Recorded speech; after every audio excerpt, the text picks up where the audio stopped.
I would say yes, we should continue to have TReDS as part of your borrowing portfolio or as part of your overall cash flow planning. For two reasons I've already mentioned. It is not part of your leverage calculations. It is not as expensive as your working capital. Forget about private finance or equity investments coming into the organization. And two, it's a tool or it's a product that will make you connected to the MSME suppliers more easily than large organizations. Welcome back to MSME Talk podcast for micro, small, medium enterprise businesses and startups. This short conversation is part of CFO Voices on TReDS, a series part of MSME Talks Industry Insight. In this, you will hear experience and perspective of Mr. Satish Kotakota, CFO of diversified medium to large businesses in Pune, who shares real experience of enabling trade receivables electronic discounting system in their businesses for better cash flow, profitability, business growth, vendor management, etc. Before we begin, a quick note. The views expressed in this episode are the CFO's personal experiences with India's TReDS system and are not influenced by any specific TReDS platform or MSME Talk. For better experience, I would suggest you to switch to 1.25x speed, and also don't miss to subscribe at the rate MSME Talk on YouTube, Apple and Spotify. Thank you so much, Mr. Satish, for joining MSME Talk to share experience for TReDS facility you have been using in your companies. Mr. Satish, please share briefly about yourself and your company. Sure. So, hi, this is Satish Kotakota. I'm a chartered accountant and I'm an NCR grad from France campus. I work for large organizations like Coca-Cola and HSBC, where funding was never a challenge, but I also worked for small, medium, and large enterprises where working capital is always one of the major challenges or one of the major needs for their business growth. So I have advised and worked for mid to large grown organization into infrastructure industry, where we have introduced TReDS 1.5-2 years ago. That was one of the successful or one of the most sought after tool or sought after funding opportunity that we could introduce to the company, which fueled the growth of the organization like anything. From a zero order book by 21 is today is 19,000 crore order book, and very much in another 6 to 12 months time there'll be 30,000 plus crore order book.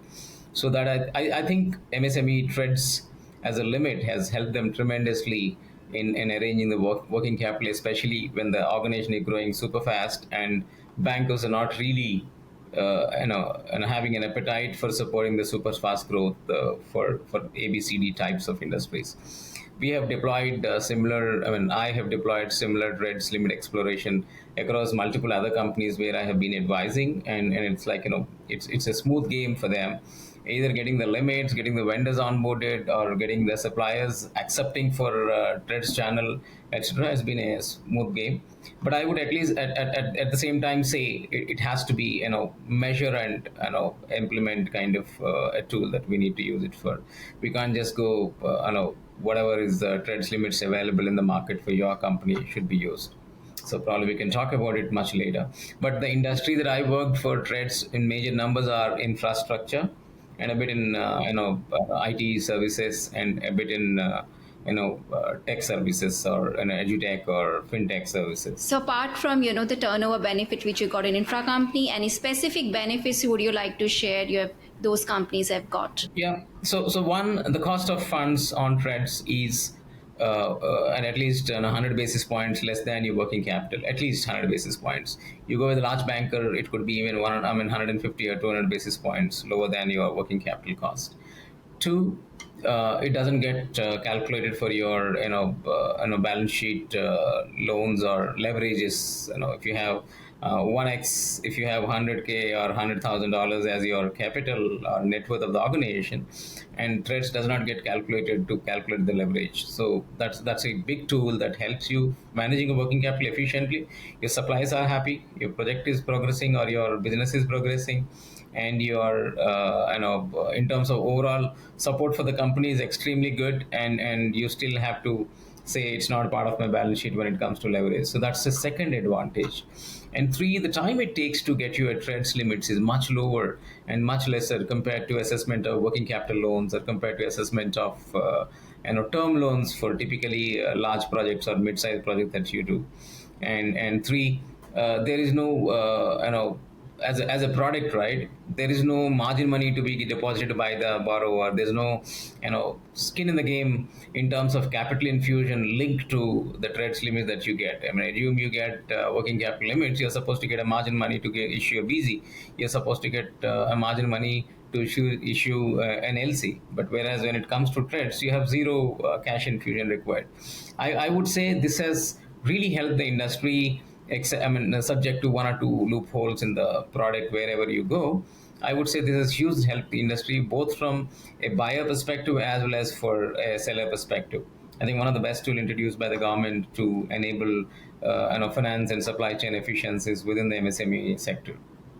I congratulate the leadership, whoever has designed the product.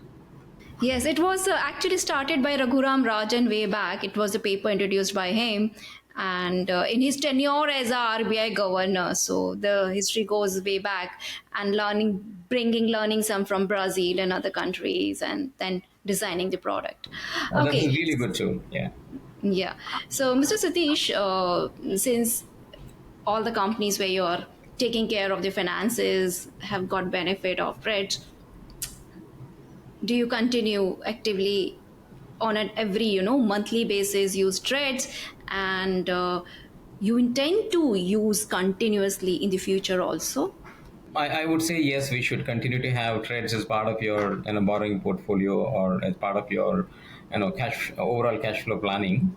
For two reasons I've already mentioned. It is not part of your leverage calculations. It is not as expensive as your working capital. Forget about private finance or equity investments coming into the organization. And two, it's a tool or it's a product that will make you connected to the MSME suppliers more easily than large organizations. It has got a double whammy again. If you, because you want to use TReDS limits, you engage in MSME suppliers, he will send you a notice after 45 days. So that's a challenge you deal with as part of the industry and regulations. Of course, you need to gain something, so you'll have to give up on something else as well. I would continue to focus on using TReDS wherever I'm working and wherever I'm advising, subject to a clear assessment of what your industry is. Are you a B2B or are you B2C? Are you a growing organization? Are you a static organization? Are you having dependency on the government inputs or government cash flows into your organization? Is it central government? Is it state government? If it is state, which state government it is? Depending on your certainty of cash flows, you'll have to leverage your TReDS limits. Just because you have limit one day, you will trouble to repay it at later stage. So we have been very conscious in how much limits do we we do leverage in our organizations, and we advise our colleagues and team members what to take and what not to take depending on the industry. Yeah. So assume you're a retail company, you will be selling every day. So your cash flows are more or less set in unless the product is really bad. Whereas if you're a B2B, your cash flows come in a large ticket size. So you should make sure you have money in the bank account for meeting your NASH debits and mandates.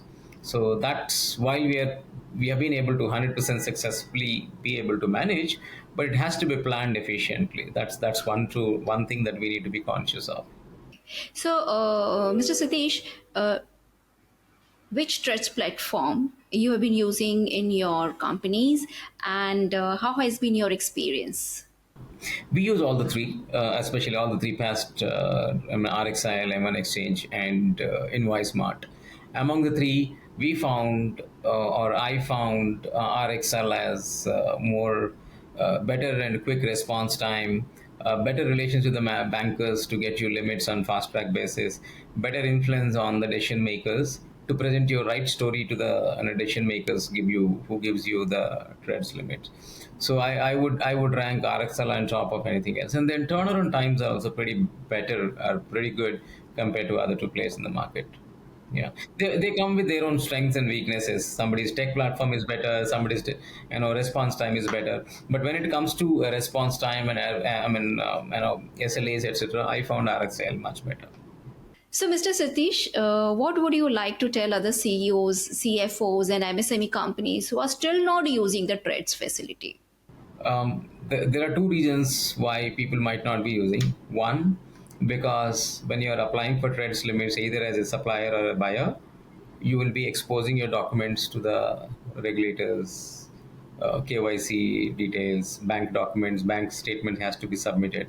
So few people are little uncomfortable sharing and opening up their organizations, financial matters to outsiders. That could be one. And two, awareness maybe not fully available. And three, most of these MSME companies are still run like a family run small organizations where the decisions are taken by promoters who are very conscious of taking additional exposure from banking ecosystem. I would highly recommend people leverage on this product as an availability for borrowings, for suppliers, as well as for buyers, to have this thing opened up. And when it comes to suppliers, I think it's a good tool to gain more business. If I say I'm a TReDS registered, and you get a credit facility from a lender as a borrower or as a buyer, I think the opportunities of ability to sell is very high compared to not registered with TReDS. And in fact, I have noticed in certain industries, very few industries, they open multiple entities. Assume you are a manufacturer of a good and you are having one distributing company. So that I end up seeing them making 2, 3 distribution companies in the same. So the manufacturer sells to the distribution company, and distribution becomes your TReDS registered supplier. So they split that such that their MSME registration is still valid, and they still fall for a bill discounting on TReDS platform. That becomes a good planning by the owner or the promoter of that manufacturing company. And large organizations, right? If you assume you are a large Ultratech or or any large organization for that matter, sometimes they encourage their distributors to be registered on TReDS, so that the supplies will still reach out to the end user through a TReDS platform discounting channel. So the distributor is registered. So the large manufacturer supply to distributor supplies to the end user, the institution. So, Mr. Satish, what is that one piece of guidance or a secret sauce or a hack you would like to share with your fellow CFOs on how to get the best out of the trade, since you have been using very thoroughly at multiple companies? There are two, three I would say, unless your supplier is not supportive to register themselves on the TReDS. Everything else can be purchased through a TReDS channel. I've already disclosed it. Either the direct manufacturer distributes through their own distribution company or through a distributor, outside distributor. Even the most expensive product or even the large capex items can also be purchased through TReDS.